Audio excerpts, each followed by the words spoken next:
Você não está cansado, você está sendo roubado, está sendo roubada. Eu precisei chegar no fundo do poço, do esgotamento físico, mental e espiritual para entender essa frase. Teve uma época da minha vida em que eu vivia num cansaço crônico e eu dormia 8 horas e acordava como se um caminhão tivesse passado por cima de mim. Eu achava que era estresse, que era o trabalho, que era a vida, até que eu comecei a perceber um padrão. O meu cansaço não era constante. Ele tinha picos. E os picos aconteciam sempre depois de eu me encontrar com certas pessoas. Explico. Eu entrava numa conversa me sentindo bem e saía me sentindo um lixo. Sem energia, nem para pensar direito. E eu me culpava. Eu pensava, será que eu sou fraco? Sensível demais? E para mim isso foi uma jornada longa, dolorosa, mas que eu precisava entender que eu não estava cansado. Eu estava sendo mesmo assaltado, sugado. E o ladrão não era aquele que leva a carteira. Ele levava a minha energia. E isso não é papo de misticismo, não. Até a neurociência explica, porque diz a neurociência que no nosso cérebro tem uma coisa chamada neurônios espelho. Eles fazem a gente sentir o que os outros sentem. É por isso que quando você boceja, quando você vê as pessoas sentem vontade de bocejar. Quando uma outra pessoa boceja, você também tem vontade de bocejar. Já percebeu isso? O problema é que isso também funciona com as emoções tóxicas. Quando você fica perto de alguém que vive na negatividade, na reclamação, o cérebro começa a espelhar aquilo. Ele gasta uma energia brutal tentando processar o lixo emocional que vem do outro.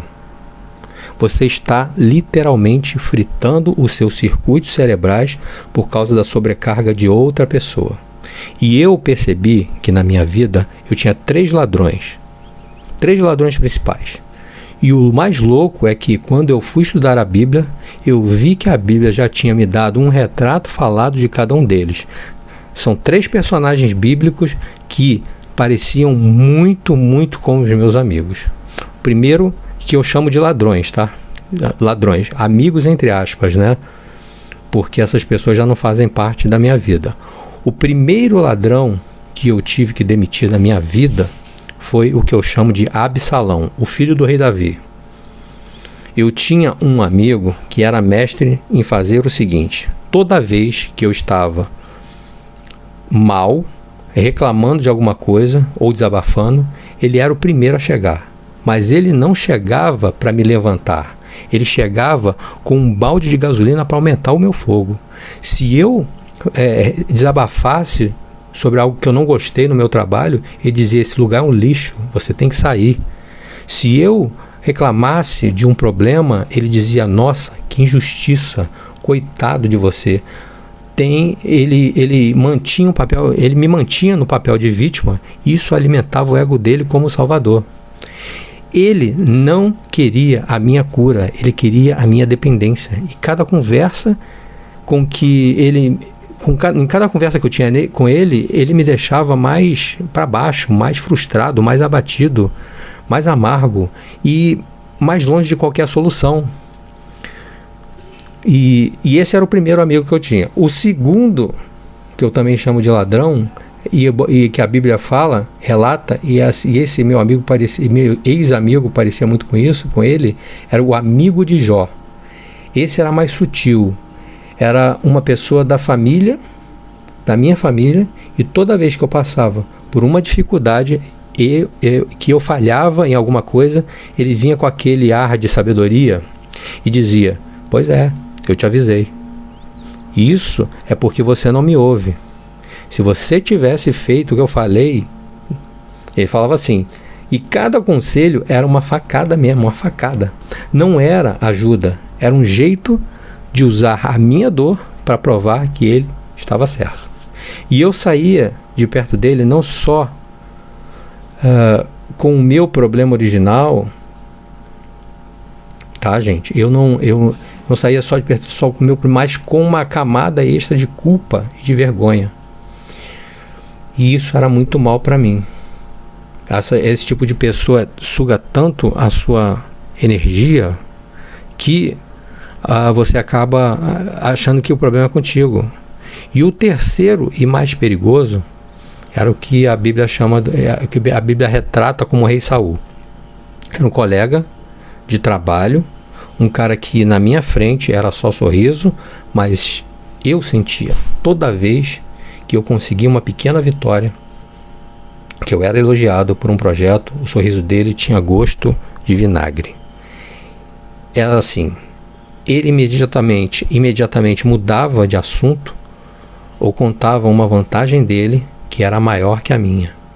A minha luz se ofuscava e isso parecia não, era muito intencional, tá? E em vez de tentar brilhar mais, ele passava o tempo todo tentando achar um jeito de apagar minha luz. A energia que eu gastava tentando me proteger da inveja dele era absurda.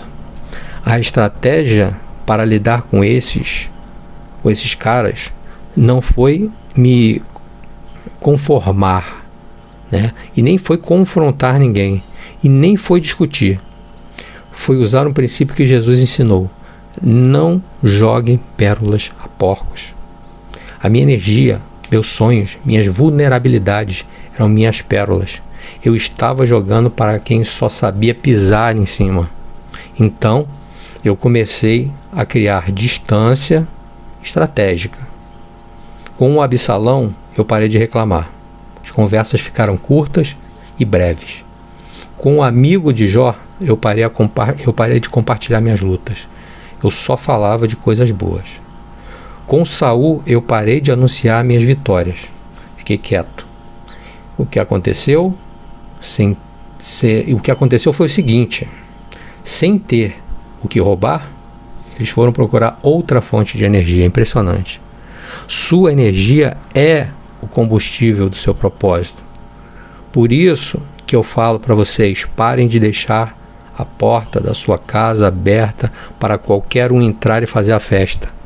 Aprenda a identificar os ladrões. Aprenda e proteger as suas pérolas como o tesouro que elas são. E não deixe ninguém de fora desses conhecimentos por puro egoísmo. Compartilhe. Tenha a generosidade de compartilhar e deixar um comentário para enriquecer essa conversa. E muito obrigado por assistir.